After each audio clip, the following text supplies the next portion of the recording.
আসসালামু আলাইকুম প্রিয় বন্ধুরা।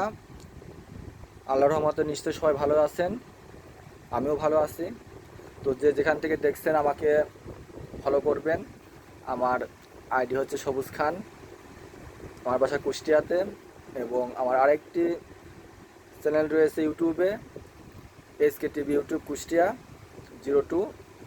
তো হ্যালো বন্ধুরা যারা দেখছেন, তো আমি আজ যে বিষয়টা নিয়ে আপনাদের সামনে কথা বলবো সেটি হচ্ছে সুস্থ, সুন্দর, আকর্ষণীয় গরু কুরবানির জন্য কি কি দেখবেন।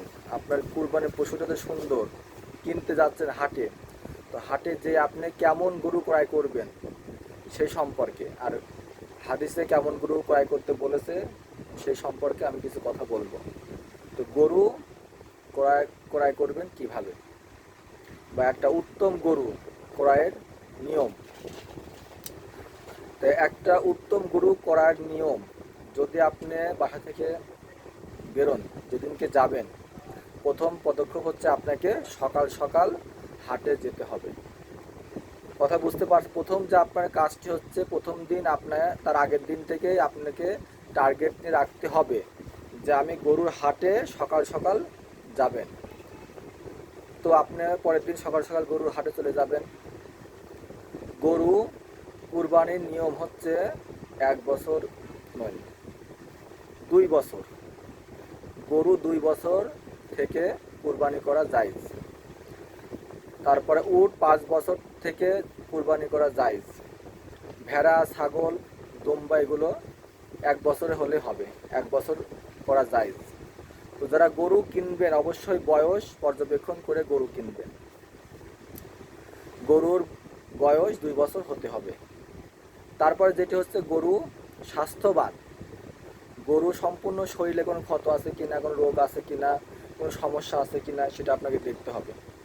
সুস্থ, স্বাস্থ্যবান এবং আকর্ষণীয় গরু আপনি হাটে ঘুরে ঘুরে দেখবেন। 2 নম্বর চলে গেল সুস্থ গরু। এবার 3 নম্বরে কালার। গরু লাল, সাদা, কালো যাই হোক হলে হবে, সমস্যা নেই, কিন্তু গরুটা দেখতে সুন্দর, আকর্ষণীয় হলে ভালো হয়। আর একটা জিনিস খেয়াল রাখবেন যে অনেক সময় হাটে গরুর কিন্তু সমস্যা হয়, গরুর আনতে যেতে সমস্যা হয়, সেদিকে খেয়াল রাখবেন। গরু যখন গাড়িতে উঠায় নাবায় গরু আঘাতপ্রাপ্ত হয়, সেগুলো কিন্তু ওরা সামলায় রাখে, সেগুলো কিন্তু আপনি ভালো মতো দেখে কিনবেন। তারপরে যেই পশু কোনো রকম রোগ আছে সেই পশু ক্রয় করা যাবে না। যে পশুর রোগ আছে সেই পশু কিনা যাবে না। তারপরে আপনি লক্ষ্য করবেন গরুর সামনে কিছু খ্যার, কিছু ঘাস খেতে দেবেন, যে গরু খাচ্ছে কিনা।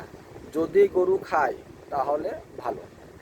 এবং গরুর আচরণ বিধি, গরুর নড়াচড়া, গরু স্বতঃস্ফূর্তভাবে সাধারণভাবে একটা গরু সুস্থ ভালো আছে কিনা, লাফালাফি করছে কিনা, গরু ডাকছে কিনা, গরু খাচ্ছে কিনা, এগুলো দেখে গরু কিনবেন। কিন্তু গরু করার সময় গরু ওজন মানে ওজন জনিত কোনো কথা বলা, এগুলো না বলাই ভালো। একটা বিশেষ উল্লেখযোগ্য কথা হচ্ছে, যদি আপনি গরু কিনছেন, অনেকে কিন্তু বলে যে গরু ভাই গরু কত ওজন হবে। আপনি কিনছেন কুরবানির জন্য, আপনার চোখে দেখছেন পছন্দ হবে, আপনি দাম দর করে গরুটা কিনবেন। কিন্তু আপনি কেনার সময় গরুর ওজন, আমরা আগে অনেকে ওজনটা বলি, আপনি মাংস খাওয়ার জন্য, মাংস খেতে কেনার জন্য কিনতে গেছেন, এই ভুল কাজটা করা যাবে না, এতে সমস্যা হতে পারে। গরুর ওজনটা আপনি প্রকাশ করতে পারবেন না, গরুর ওজন আপনি না বলাই ভালো, এটা না বলাই ভালো। আপনি গরু দেখে আইডিয়া করে গরু কিনবেন। তো উত্তম গরু ক্রয় করুন, এবং কুরবানির জন্য একটা সুন্দর একটা গরু যদি কেউ ক্রয় করে বাসায় নিয়ে আসে, সবাই করে ভালো বলে, তাহলে কিন্তু আমাদের ভালো লাগে। তো উত্তম গরু কেনা অবশ্যই জরুরি। তাহলে উত্তম গরু কেনার কয়টি কথা বললাম, যে গরুটা কী হবে, স্বাস্থ্যবান হতে হবে, আকর্ষণীয় হতে হবে, গরুর বয়স 2 বছর হতে হবে, গরুর রোগাক্রান্ত হলে চলবে না, গরুর আচরণ এবং খাবার দেখে গরু ক্রয় করতে হবে। তো উত্তম গরু কেনার এই কয়টি উপায়, আর আপনি সকাল সকাল হাটে চলে যেতে হবে। যেহেতু আল্লাহ তাআলার সন্তুষ্টি অর্জনের জন্য আমরা গরু কিনবো, সেহেতু আমরা গরুর মালিককে খুশি করে গরুটা ক্রয় করা উচিত।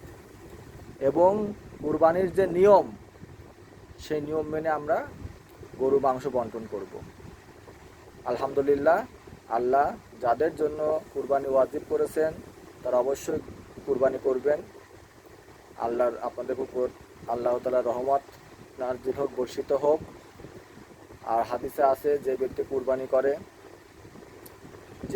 কুরবানি করে কুরবানির পশুর গায়ে যত লোম আছে তত সওয়াব আল্লাহ তাআলা তার আমলনামায় দান করেন। আলহামদুলিল্লাহ। তো আমি এই বলে আমার গৌরবটি শেষ করছি। আসসালামু আলাইকুম।